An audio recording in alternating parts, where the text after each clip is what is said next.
Muito bem, voltamos com o segundo bloco do Superi Notícias desta terça-feira e como eu disse na passagem da primeira parte para a segunda parte do jornal desta terça-feira, tenho a honra de poder receber aqui a advogada Monique Castro, que está aqui para poder falar sobre um assunto muito importante e que é sempre muito importante e fundamental ser discutido em todos os veículos de comunicação. Trata-se da violência doméstica.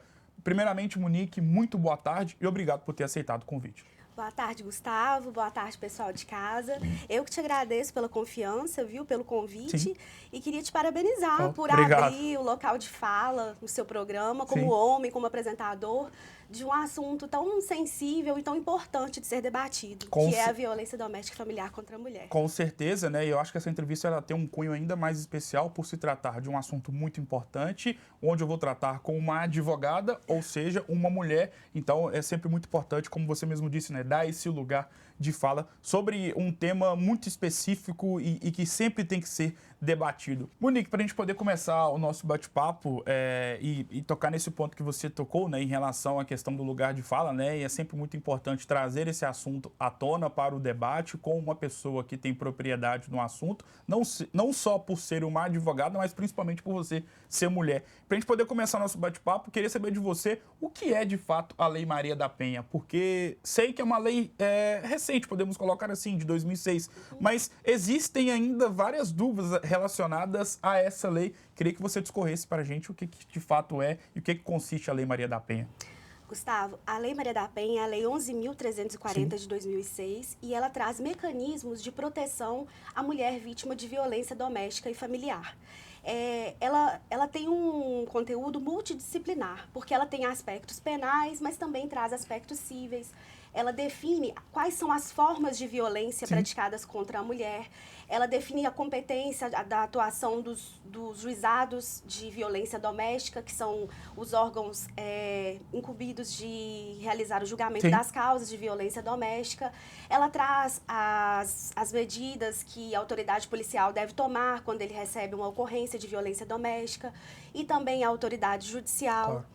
E ela traz diversos mecanismos para realizar o efetivo combate ao ciclo da violência sofrido pela mulher. E para a gente poder pegar um recorte histórico, dá para você poder falar sobre como ela surgiu? Quem teve a ideia? Foi diante de inúmeros, milhares de casos que nós sabemos que acontece ano após ano, não só no Brasil, mas em todo o mundo. Como é que surgiu a Lei Maria da Penha? Então, a violência doméstica é um problema estrutural do nosso país, ela sempre esteve presente na nossa sociedade e, embora a nossa Constituição Federal determine que essa proteção deva ser realizada no âmbito da família para que não ocorram violências, não existia um mecanismo legal efetivo de proteção à mulher. E em 1983, a biofarmacêutica Maria da Penha Maia Fernandes, ela foi vítima de 2 tentativas de homicídio pelo seu marido, um professor universitário. A primeira delas foi com uma espingarda e ela ficou paraplégica em decorrência dessa tentativa. E uma semana depois, enquanto ela tomava banho, ele tentou novamente agredi-la. Sim. Monique, e para a gente poder até pegar um recorte histórico, gostaria de saber de você como surgiu a Lei Maria da Penha. Foi mediante a milhares de casos que acontecem diariamente, não só no Brasil, mas em todo o mundo, de violência contra a mulher? Como surgiu a Lei Maria da Penha? Gustavo, a violência doméstica e familiar contra a mulher, ela é fruto de um machismo estrutural presente no nosso país. Ela sempre existiu, mas nós não tínhamos um mecanismo legislativo para combater essa violência. Não existia uma forma legal para um combate. Não existia uma lei de combate à violência doméstica e familiar. No ano de 1983, a biofarmacêutica Maria da Penha Maia Fernandes foi vítima de uma tentativa de homicídio pelo seu marido. Ele atirou nela com uma espingarda e, em razão dessa agressão, ela ficou paraplégica. E uma semana depois, ele tentou agredi-la enquanto ela estava no banho. E como não existia nenhum mecanismo, a Maria da Penha não teve como reportar essa agressão. O companheiro dela demorou muitos anos para ser processado e somente em 2002 ele foi levado à prisão. Olha o recorte, né? Olha o tanto tempo que acabou tendo para ele poder sofrer uma punição. E ele ficou somente 2 anos preso. Então, este fato foi levado à Comissão Interamericana de Direitos Humanos, Sim. por se tratar de uma violação grave de direitos humanos, e o Brasil foi condenado, recebeu uma recomendação no ano de 2001 de criar um mecanismo de proteção à violência doméstica e familiar contra a mulher. Foi o relatório 54 de 2001 Sim. e somente em 2006 a Lei Maria da Penha foi promulgada. E até para a gente poder ter um conhecimento maior, quais são as formas que a mulher pode se sentir agredida e essas agressões acabam estando inseridas dentro da violência doméstica? O artigo 7º da Lei 11.340 traz as formas de violência familiar contra a mulher, que são a violência física, Sim. que é aquela violência que causa um dano físico. Que é a agressão. Isso, uma Sim. agressão. Ofende a integridade corporal daquela mulher. É uma violência que ela produz mais sensibilidade na sociedade, porque ela é mais visível.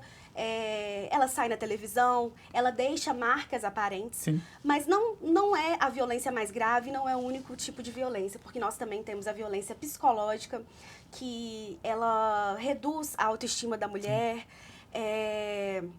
Mas aí tem um ponto, na violência psicológica, como você mesmo disse, a agressão física, obviamente que ela deixa marcas e, consequentemente, quem está ao redor consegue perceber que algo está errado. Mas a violência psicológica, uma mulher que sofreu esse tipo de ação do marido, do namorado, do pai, enfim, como quem está ao seu redor pode identificar que ela acabou sofrendo uma agressão não física, mas sim uma agressão psicológica?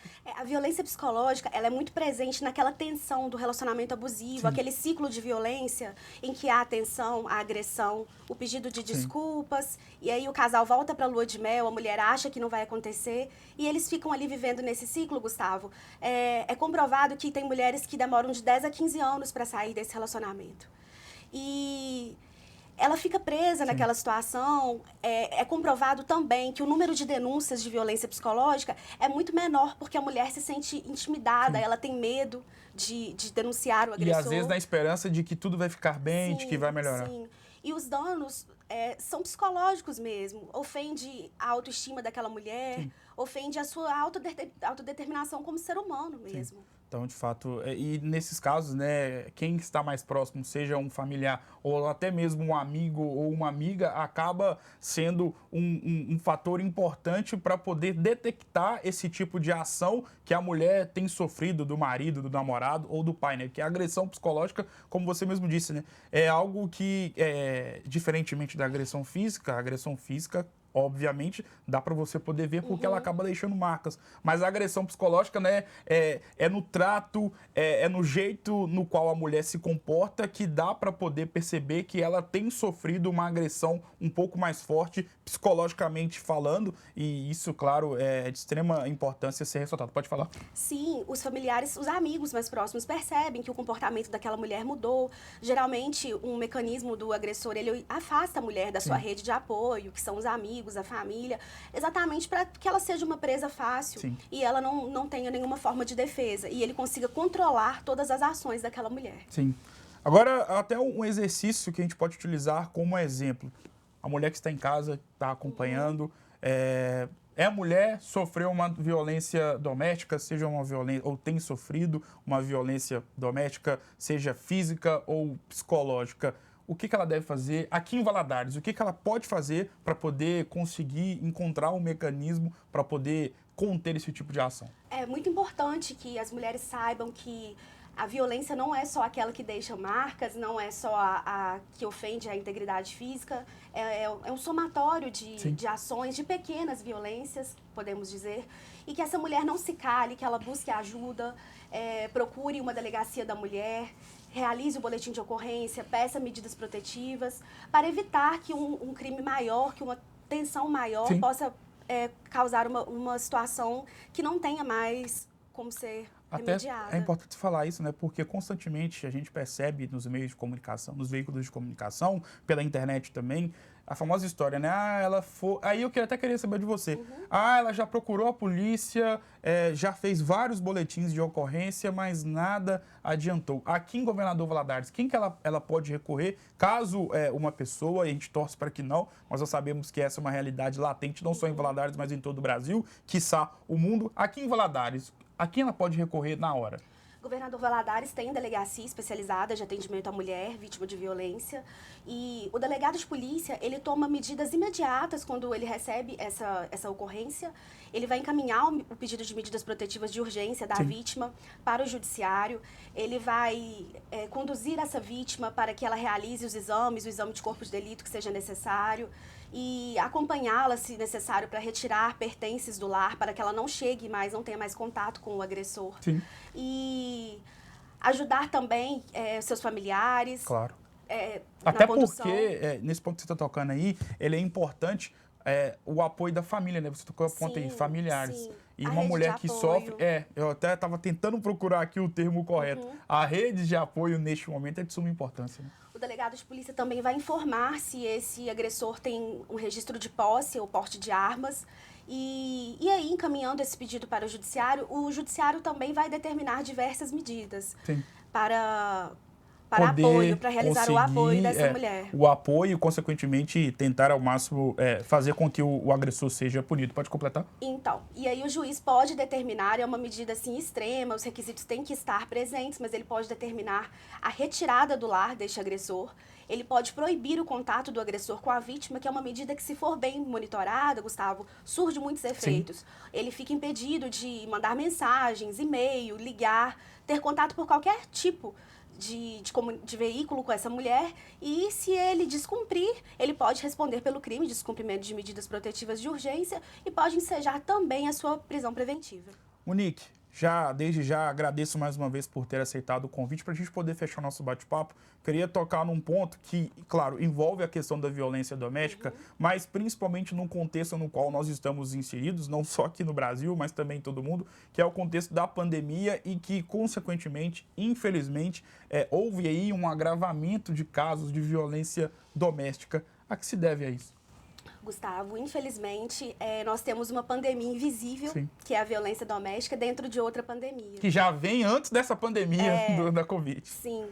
É alarmante o crescimento da violência doméstica junto à pandemia do Covid-19. E a Organização das Nações Unidas, ela já tinha alertado a todos os países que isso aconteceria. Sim. Com o isolamento social, a mulher fica afastada de todos os núcleos de convívio que ela tinha anteriormente. E isso diminui o seu acesso à rede de apoio, família, amigos, e ela fica restrita ao convívio com aquele agressor dentro de casa.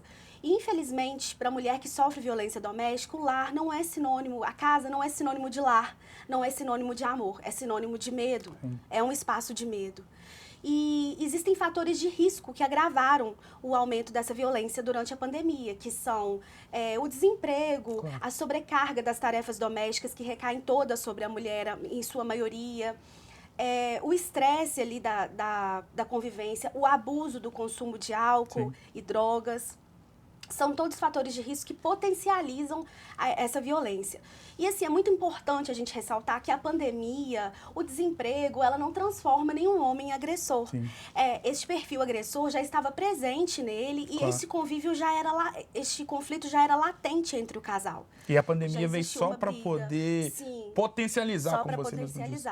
E é muito importante que a mulher tenha acesso aos canais, as políticas públicas implementem canais online de denúncia, para que isso não se agrave e vá culminar até em um feminicídio. Sim.